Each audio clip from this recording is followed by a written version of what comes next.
Many dentists are so dang afraid to charge their patients for the services they provide that they end up falling right into the hands of what dental insurance companies have been doing for years. It's called bundling. And when dentists are shown how to layer their charges, they get concerned. They are nickel and diming their patients. Perhaps understanding the definition of the term nickel and diming and looking at common business principles and practices might just change your mind. We begin our podcast right there.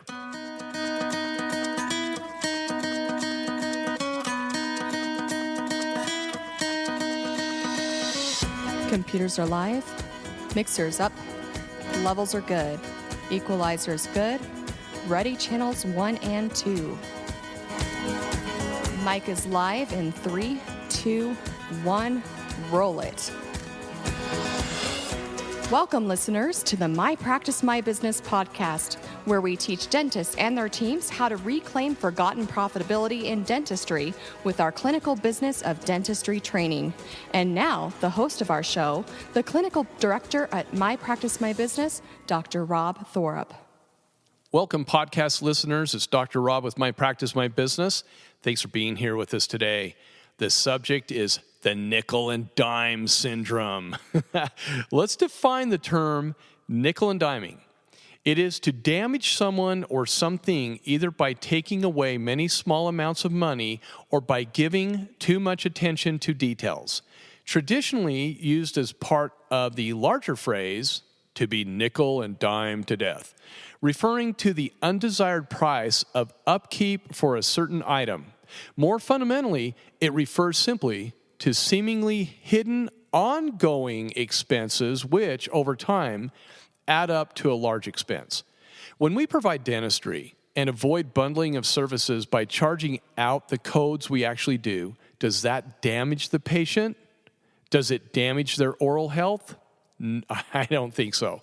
In fact, offering choice and billing out what we do provides us the opportunity not to cheapen our services and skills. It validates our training and expertise.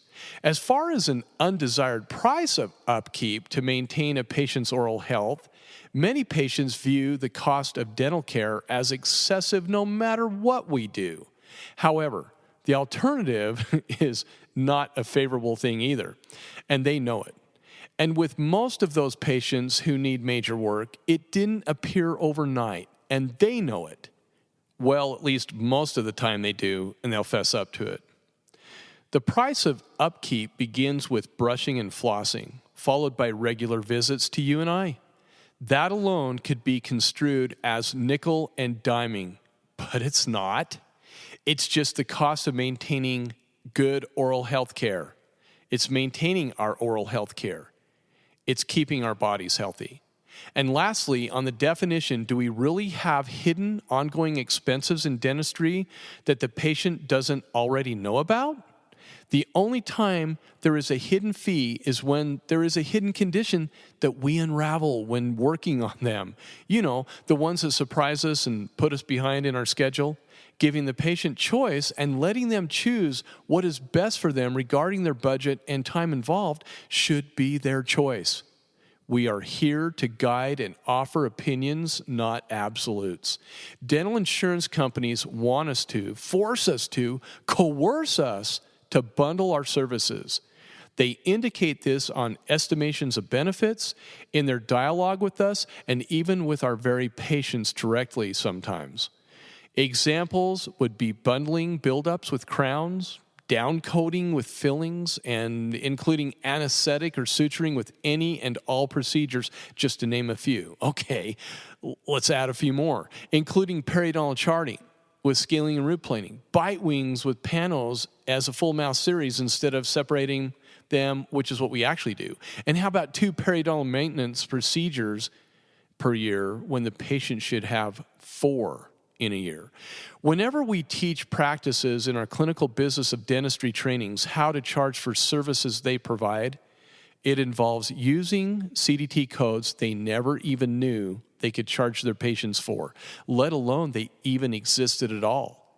Then there is the creation of new codes to accurately present to patients and tracking your practice management systems. This business principle is what is called layering for your services instead of baking them into one code. For example, your patient needs a crown.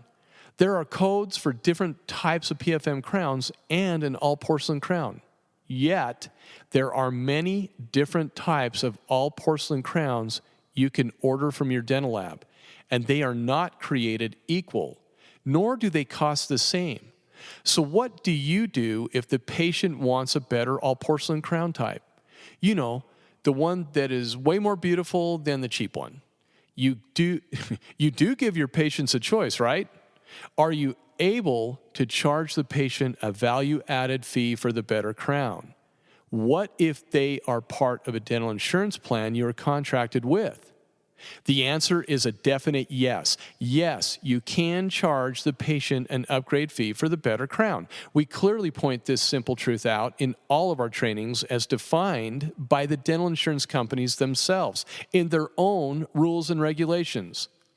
With that being said, traditional unknowing dentists will charge out an all-porcelain code, maybe a build-up code with it, if they haven't been beat up by the insurance companies too much, and that's pretty much it. Dentists trained in the clinical business of dentistry courses here at My Practice, My Business will also add an upgrade fee for the better crown if the patient makes that choice for the better material. Would an extra code or 2 or 3 really be considered nickel and diming the patient? Not according to the definition as we just presented. Why do hospitals, same-day surgery centers, and your own doctor have layered charges? Can you fly first class on Delta Airlines at coach pricing? Do optometrists charge the same fees for frames and contacts? When is the last time you took your car in for maintenance or new tires? With just those businesses, is there one code, one description, and one fee for any of those entities and their products or services? Not even close. We could go on and on with other business entities out there that simply layer the things that they do for full disclosure. That's what consumers want. Consumers understand differences in quality. They appreciate choice, and it builds trust with the businesses they frequent. Dentistry is a business. Consumers also want full disclosure and transparency. Dental consumers are no different. When a treatment plan is given to them, it's a one-time charge, not a recurring charge, which is the actual definition of nickel and diming. Those recurring charges are exactly why periodontal therapy oftentimes fails. Nobody likes to be charged for something twice. Being upfront with all of our charges is full transparency. I oftentimes notice that when patients come into the dental office suffering from periodontal disease, the practice will typically treatment plan them for the needed quads of scaling and root planing. And that's it. What about all the other codes? Like local delivery of microbial agent, all of their periodontal maintenance appointments, and mouthwash like chlorhexidine.